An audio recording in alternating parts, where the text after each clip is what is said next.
केंद्रात्मक होता है, और एक और पद्धति होती है मिश्रित पद्धति, जिसमें दोनों मिला के मतलब शोध किए जाते हैं। और सामाजिक शोध विधि है।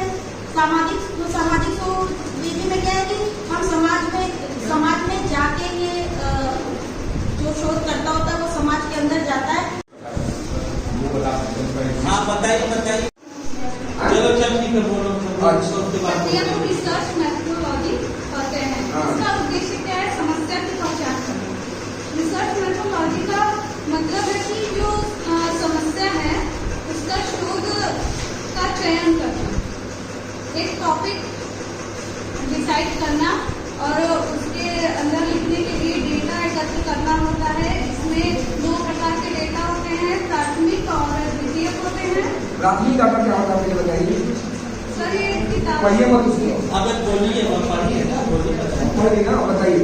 प्राथमिक डेटा में आते हैं, आपके किताबें आती हैं, स्टडी करते हैं, तो उसमें क्वालिटेटिव डाटा कलेक्ट करते हैं। Qualitative data with the help of library books और with the help of internet connection, computer. और जो रिसर्च मेथड है वो एक पर्टिकुलर जो मेथोडोलॉजी का यूज करके हम एक मेथड निकालते हैं, वो एक पर्टिकुलर मेथड होता है रिसर्च मेथड। मतलब एक चीज गूगल के सर्विस आया हुआ है कि नहीं सर?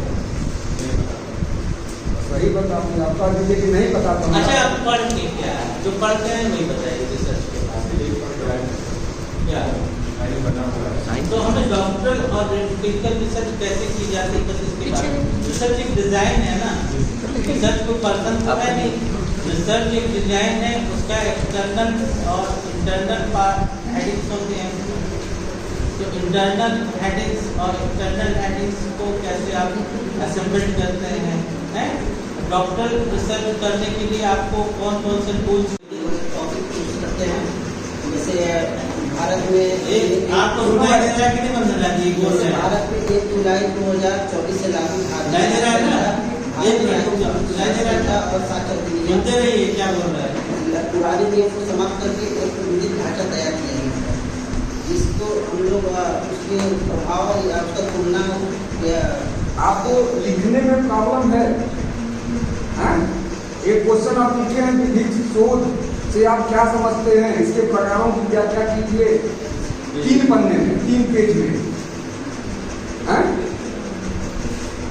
होता है उसके प्रारंभ से लेके अंतिम तक उसको हम देखेंगे कि उसमें हमें कैसे डेटा कलेक्ट करना है, उसके बारे में क्या करना है, उसको आगे क्या उसकी परिकल्पना की जाएगी, इन सभी को ध्यान में रखते हुए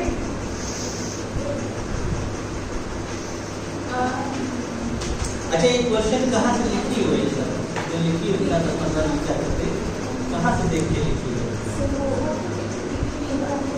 है? बोले हैं इस पे बताइए आप। सर रेशियो डिसाइडेंटी वो होता है जो फ्यूचर सिमिलर केसेस पे फाइंडिंग होता है। मतलब कि अगर कोई एक केस है और अगर उससे रिलेटेड फैक्ट या फैक्ट और केसेस आते हैं तो जो रेशियो डिसाइडेंटी होता है वो उस पर अप्लाई होगा। इसी में और पहले तो इसका मतलब होता है रीजन फॉर द डिसीजन, मतलब कि इस डिसीजन को लेने का रीजन क्या है, इसका तर्क क्या है इसके पीछे। इसमें एक एग्जांपल लेते हैं केशवानंद भारती केस का, जो Kesavananda Bharati case versus state of Kerala 1973 का है। इसमें वो बेसिक स्ट्रक्चर डॉक्ट्रिन के बारे में बताया गया था। तो उसमें एक क्वेश्चन ये अराइज हुआ था कोर्ट में कि हम ये कैसे पता करेंगे कि मतलब जजमेंट तो बहुत ज्यादा होता है, बार बार सबको खोजना, यानी किसी भी टॉपिक को हम बार बार खोज करके, या इसको हम कहते हैं एक ह्यूरिस्टिक विधि के नाम से भी जानते हैं।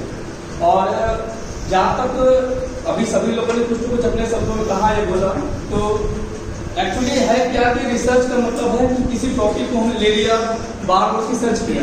अब सर्च करने के क्या है, सबसे पहले उसकी एक हाइपोथेसिस अपने माइंड में परिकल्पना या कल्पना इसी को बोलते हैं।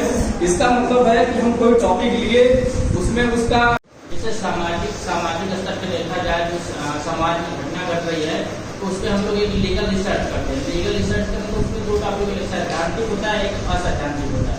सैद्धांतिक का मतलब ये होता है कि आप बुक्स से न्यायालय का आदेश है या विनियम है या कोई विधि है, उसके माध्यम से आप देखेंगे कि इसमें क्या गलत है, या जो पार्लियामेंट विधि बनाती है तो वो क्या उसको जो है कि जो सुप्रीम कोर्ट होते हैं इसमें एक वर्ड यूज हुआ है सिमिलर और सेम। कॉमन होना चाहिए या सेम होना चाहिए? Common. What is difference between common and same? Common. If you are wearing a white shirt, like dress code, so these shirts are similar or same? Or we do experiment, we first make the objective of the research कि हम देखना क्या चाहते हैं, फिर उसके लिए ऐसा प्लान है कि हम रैंडम कुछ भी रिसर्च कर सकते हैं।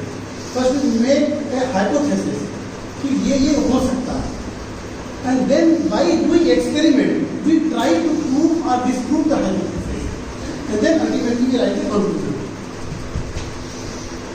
इन law the purpose of research is to fight the case. एक पर्टिकुलर केस आता है तो वो रिसर्च करता है कि हम इस पर्टिकुलर केस में मैं किस केस लॉ को लगा सकता हूँ, क्या प्रोसिक्यूशन को लगा सकते हैं, या तो हम आर्टिकल लिखते हैं या तो थीसिस लिखते हैं।